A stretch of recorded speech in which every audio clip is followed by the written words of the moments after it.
How much does it suck to get that deal under contract and not be able to sell it? What if there was a way to understand before you wrote the contract if you would be able to sell that deal or not? That and more today.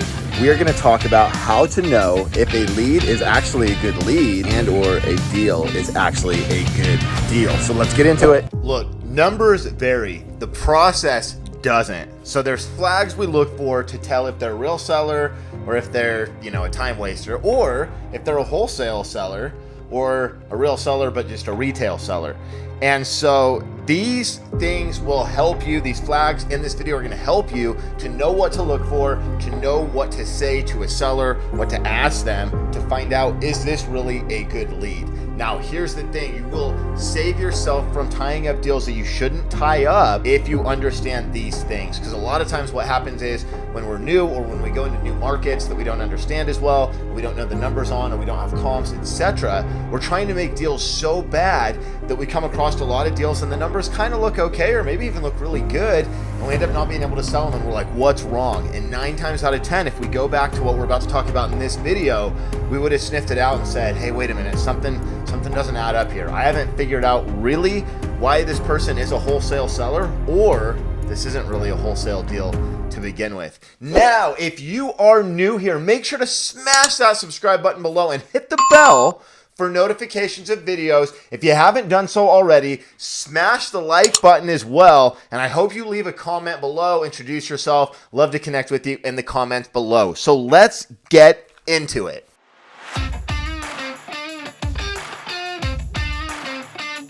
All right, so we've got seller flags, and we talk about real seller flags. We talk about not real seller flags. So what a red flag is, right, or what a flag is basically a red flag.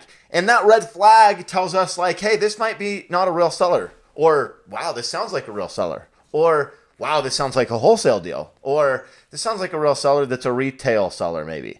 So you've kind of got those 4 categories, right? The first thing we want to figure out is, are they a real seller? The second thing we want to figure out is, are they or could they potentially be a wholesale seller? So let's go over the various flags. If they are a real seller, they're going to know where they're moving or when they're moving, or at least generally know when and or where they're moving. If they have no idea, probably a red flag that they're not a real seller, at least yet. Another flag, if they are a real seller, they want a real offer, not just an estimate. If somebody who's just kicking tires, they might just want an estimate, or they might just be wanting to see what this is all about, right? If they're a real seller, they want a number. They want to know what you will actually pay. What's the offer? A real seller is typically not going to be bothered to give you information. You need some basic information about the house so that you can make an offer. They're going to be happy to give that to you. You need some basic information about the tenants. Now, I stress the word typically because sometimes you'll have real motivated sellers that are just gravelly and grumpy and they don't want to give you a lot of information. And that's a more advanced, more difficult seller to deal with, but I've done a lot of really good deals with that. So typically, like 80, 90% of the time probably, real sellers are going to be happy to give you the basic information that you need. All right, now we'll talk about at the end of this video about the basic questions to tie all this together. That's going to help you smoke out the flags. So make sure to stay tuned to the end of this video so you understand how to bring this all full circle and use it to qualify your sellers and get to better deals quicker and make more money on your deals. All right, now, if a seller is not even a real seller, they're probably going to be rude, or they might be rude. They're going to act really rushed, like they're in a hurry. They're going to ask general questions. What's this all about? Who are you? Where are you? Now, sometimes a real seller will ask those questions too, so don't discount that stuff. But if they're stuck on those questions and that's the stuff they care about more so than, hey, what's the offer? What information do you need from me to make me an offer? When can you make me an offer? When can you come look at my house? That's a red flag, right? Another thing is they're going to want, or oftentimes a red flag is that they will want to control the conversation. Again, I just said a real seller wants to know what you need from them so that you can give them an offer, a real legitimate offer. So if they're not a real seller, a lot of times they just want to hear themselves speak. They want to feel in control. They want to feel high and mighty, whatever it is, right? And that can be a red flag sometimes that they're not a real seller. Now, time out. Hey, if you're getting something out of this video and you haven't done so already, go to the link. I'm gonna drop it in the description of this video and check out the Wholesale Accelerator. Now, if you use this link, it's actually gonna give you 99% off the price, and you can get it for $37 right now. So check that out. It'll give you everything you need to be a $100,000 per month wholesaler, broken down into a 5-day course. It's amazing. Check it out. And let's get back to the video. With all these red flags, guys, these are just flags. None of these are like general rules. So you want to look at the different flags together, right? And again, at the end of this video, after we go over these flags here, I'm going to talk about the questions you ask and kind of how you do tie it all together. But just understand, just because you get one flag isn't necessarily that, that doesn't tell you exactly if this is a good lead or not a good lead or what you're going to do next, right? Not just one question in and of itself. It's a flag. That's why we call it a flag. It's a red flag. Sometimes we think it's a red flag and later we're like, no, we can explain it now. But sometimes we get a red flag and another red flag and another red flag, and we understand, hey, we don't need to spend a long time on the phone with this seller because we can already disqualify them based on this, this, and this, right? These flags we're talking about, as well as the qualification checklist, which we'll talk about here in a minute. Now, flags that they are a real seller, but just a real retail seller. A lot of times they're going to talk about comps a lot, right? And they're going to be stuck on numbers and stuck on comps. A lot of times they might even be educated, right? And they know commissions and they understand like what they can sell it for versus what they'll actually get, stuff like that. A lot of times they've already talked to a realtor, or they plan to talk to a realtor. They want to talk to a realtor. They want to run things by a realtor. They know a realtor that they want to run things by, etc. Another thing is a lot of times you're dealing with competition. If it's a flag that it's a retail seller, they've already talked to other agents, but maybe they've already gotten other offers as well. Sometimes you have a wholesale seller who they're going to sell wholesale no matter what. It's just a matter of to who. A lot of times they even understand they're a wholesale seller. Now, is that going to be the best wholesale deal in the world? Usually not. Sometimes it can still be a pretty good deal and you still want to get it, even if there's competition. But just understand that a lot of times if they're getting multiple offers right out the gate, they might not like any of those offers, right? So if they are getting multiple offers, you want to understand, hey, are you just getting offers from cash buyers? Or are you comparing cash buyer offers versus the market? And if they say, no, we're also comparing it to listing it on the market, well, obviously that's a retail flag. If they're talking about fixing up the property or they've already started fixing up the property, that's definitely a flag that they want to maximize their money and they're probably going to be best off to go retail. If the house is heavily upgraded, probably a flag that they're going to go retail, but not always. Again, I've bought in some really nice updated houses wholesale because they wanted convenience. So again, these are all just flags. One in and of themselves does not disqualify anything from a wholesale deal. And a lot of times they're in no hurry to sell. That's a retail flag as well. Also, we talked before about if they're not a real seller, they probably don't know when or where they're moving. A lot of times if they are a retail seller, they kind of have an idea of where they're moving or when, but it's a little more general or fluid. Like a wholesale seller is like, I need to be out by this date. I need to move by this date. They know they have like kind of a deadline almost. A lot of times a retail seller, because they're more focused on price, they are time sensitive, but not necessarily as time sensitive. And sometimes they don't know exactly where they're going to move yet because they've got to kind of line up selling their house and buying the next one. But they usually generally know where they want to move or what they want to accomplish out of the transition, right? So now let's talk about the last section, wholesale sellers. What are the flags of a wholesale seller? Well, the biggest one, the number one, the one that I've made the most money on my career off of is convenience. They want convenience. You're going to smell convenience. They want the easy button. They don't want hassle. They don't want showings. They don't want fees. They don't want to do anything to the house. Maybe they want to stay for a couple days. Maybe they want to leave some stuff behind. They want convenience. They're motivated. They've got some reason to sell. They're motivated because of a tenant's not paying rent, or the tenant just moved out and they're tired of being landlord, or they've got to move by this date and they can't afford 2 payments and so they need it sold. There's a plethora of reasons, and you should be tracking. If you guys are out there, you're already doing a lot of wholesale deals, you should be tracking every closing. Why did that wholesale seller, why were they a wholesale seller? That's a huge nugget. You'll be able to go back and look at your marketing.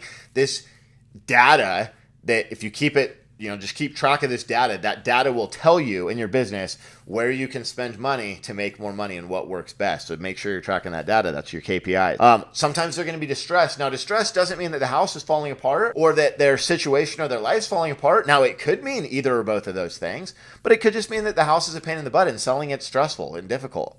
Again, it could, a lot of times distress almost is kind of a gray area between true distress and really just desiring convenience and having the equity and the ability to go after convenience.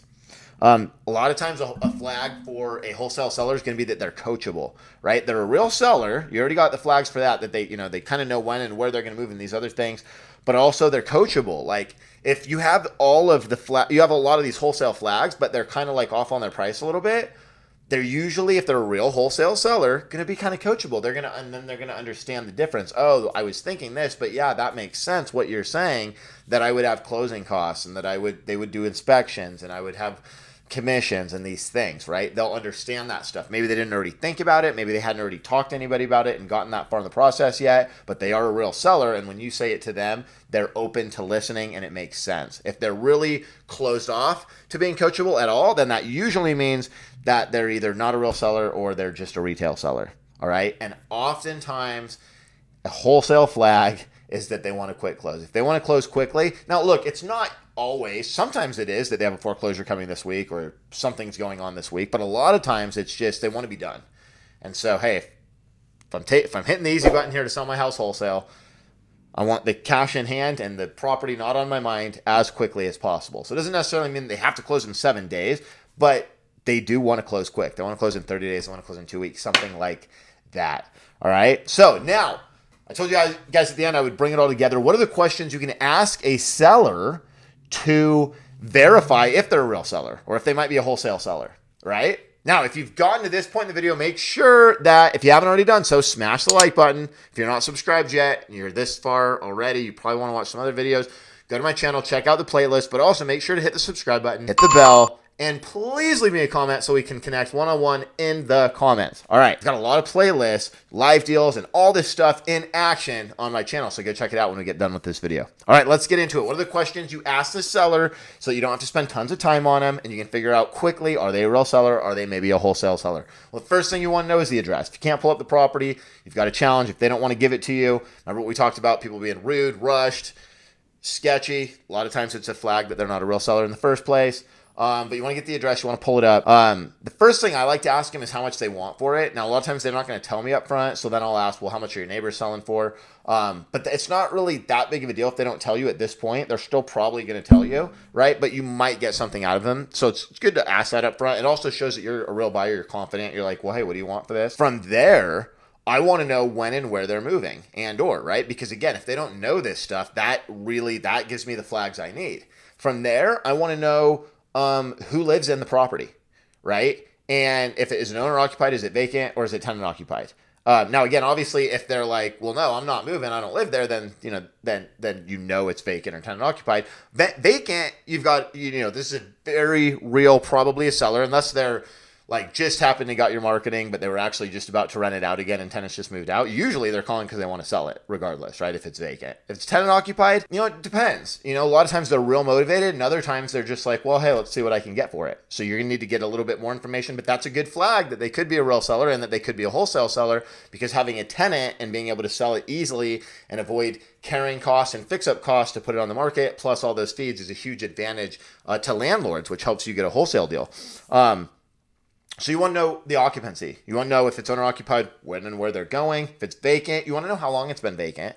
And if it's tenant occupied, you want to know if it's month to month or a long-term lease, because that's going to help you get it sold. From there, you want to know just the basic criteria of the house, right? You don't need to go into a long spiel with the sellers, and don't let them sit there and sell you on how nice it is. Again, that's a flag that it's a retail seller, probably, if even a real seller. But you want to get the basic information. Make sure you know the bedrooms, the baths, the square footage, the age of the house, the general condition, right? Stuff like that. Does it need any work?